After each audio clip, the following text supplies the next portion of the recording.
Oke, Bismillahirrahmanirrahim. Assalamualaikum warahmatullahi wabarakatuh. Subhanallah walhamdulillah wala ilaha illallah wallahu akbar. Allahumma sholli ala sayyidina Muhammad wa ala alihi washabbihi rasulillahi ajmain. Baiklah saudara-saudari sekalian, kita akan membahas lanjutan dari materi kemarin. Ya, sebetulnya materi kemarin itu udah kompleks ya. Tapi hari ini kita masuk dua indikator pembahasan. Kemarin kita membahas tasri' pada masa Rasulullah, sejarah hukum Islam pada fase Nabi Muhammad SAW yang kita sudah menuntaskannya.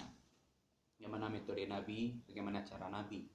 Sekarang kita akan menambahkan 4 substansi lagi, 4 indikator lagi yang akan kita tambahkan di pertemuan yang keberapa ini? Pertemuan yang ketiga ya, keempat yang pertemuan yang ketiga.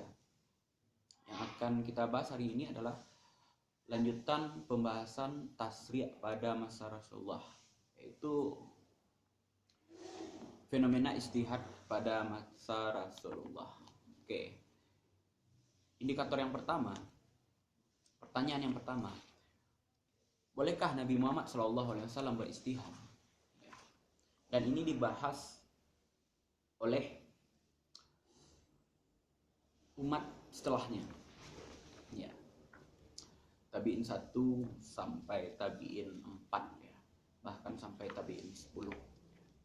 Itu sangat marak karena di tabi'in 4 itu Bukhari Muslim lahir, hadis itu sudah ditelaah, diklasifikasi secara kualitas dan diklasifikasi secara kuantitas. Pertanyaannya, apakah boleh Nabi Muhammad SAW berijtihad? Ya. Para ulama berbeda pendapat tentang hal ini ya. Ada yang membolehkan, ada yang tidak membolehkan.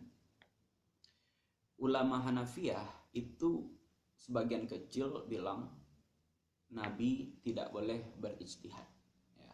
Karena konteksnya, kata mereka, itu Rasulullah tugasnya menerima wahyu.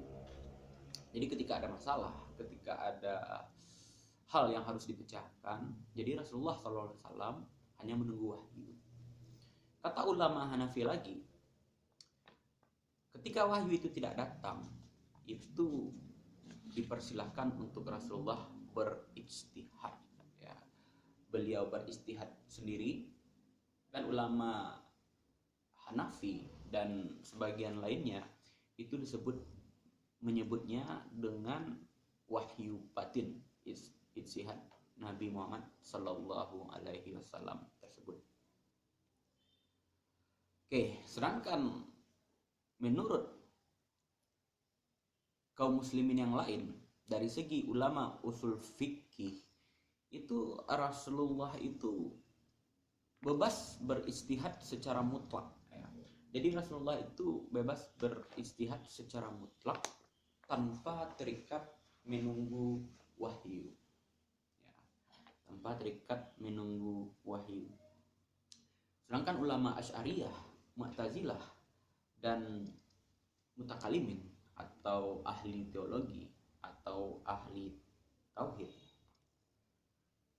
mereka berpendapat Rasulullah SAW tidak melakukan ijtihad ya dalam menetapkan hukum syariah, yaitu kecuali berhadapan dengan perperangan saja. Jadi kata Asy'ari, Mu'tazilah, dan mutakalimin itu Rasulullah nggak pernah berijtihad gitu, kecuali dalam keadaan perang. Kenapa dalam keadaan perang? Dalam perang ya ketahui sajalah ya, itu membutuhkan keputusan yang sangat tepat dan waktu berpikirnya juga cepat.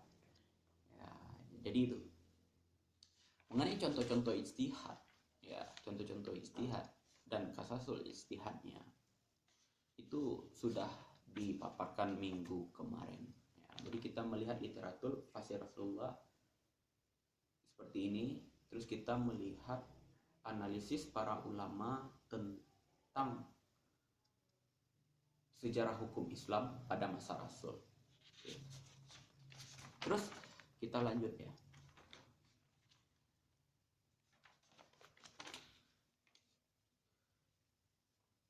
Indikator yang kedua, diperbolehkannya ijtihad bagi selain Rasulullah pada masa beliau. Ada pertanyaan dan ada yang membahas. Para ahli berselisih pendapat. Ada yang bilang Rasulullah boleh berijtihad. Itu klasifikasinya tadi, ada ulama usul membolehkan, ada ulama Hanafiyah mengklasifikasikan, dan ini ada yang lebih sedikit ekstrim pembahasannya, sedikit tajam, yaitu pada masa Rasulullah diperbolehkan ijtihad untuk selain beliau. Ya. Contohnya apa? Ketika Mu'az bin Jabal memberikan jawaban kepada Nabi, dialog antara keduanya, Mu'az diutus Nabi ke Yaman untuk menduduki jabatan qadhi. Rasulullah berkata, bagaimana cara Anda menetapkan hukum bila kepada Anda dihadapkan perkara yang memerlukan ketetapan hukum? Kata Rasulullah. Mu'az menjawab, aku menetapkan hukum berdasarkan kitab Allah. Kemudian Rasul bertanya lagi, bila kamu nggak temukan di kitab Allah, apa referensi kamu? Mu'az menjawab, aku menetapkan hukum dengan sunnah Rasulullah. Oke. Rasulullah kembali bertanya, bila dalam sunnah tidak ditemukan juga, maka Mu'az menjawab, aku melakukan ijtihad dan aku tidak akan gegabah dalam ijtihadku. Jawaban Mu'az itu sangat berurut dari tingkat kevalidan referensi dalam hukum. Ini berarti konsep ijtihad boleh dilakukan oleh kedua sumber. Jadi Rasulullah pada waktu itu membolehkan. Ya. Dalam kasus ini, Mu'az di Yaman karena sulit komunikasi dengan Rasulullah. Itu Rasulullah tidak melarang dan tidak menyuruh untuk menilai jawaban Mu'az ketika ada perkara, lihat Al-Quran, lihat sunnah Rasul, dan dia berijtihad. Jadi ini alasannya. Pada waktu itu sebagian ulama berpendapat boleh selain Rasulullah berijtihad. Ya. Jadi ini terjadi khilafiyah, dan semuanya khilafiyah itu dihadirkan oleh para pakar dan para ahli di bidangnya masing-masing. Oke. Sekarang kita masuk tasri' pada masa Rasulullah.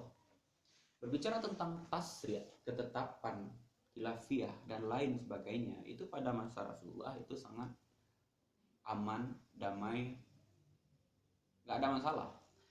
Karena ketika ada permasalahan tentang hukum muamalah, hukum syariah, hukum tauhid, dan hukum segala macam hukum yang mengatur kehidupan manusia, itu tidak ada terjadi seperti hari ini. Kalau hari ini kan banyak klasifikasi ya, menurut pendapat ini seperti ini, menurut pendapat ini seperti ini, menurut pendapat ini seperti ini. Enggak, dulu itu satu. Ya, kenapa demikian? Karena masalah nggak ada. Kenapa masalah nggak ada? Apapun yang terjadi masalah pada masa Rasulullah langsung diklarifikasi oleh Rasulullah SAW. Dan ketika Rasulullah mengklarifikasi dan menjelaskan, itu tidak ada perdebatan dan tidak ada adu argumen, karena yang menjawabnya adalah beliau, baginda Rasul, yang kualitasnya adalah Rasul utusan Allah. Jadi nggak banyak komen. Ya, beda dengan sekarang. Ketika si A komen atau saya komen, itu klarifikasinya banyak itu.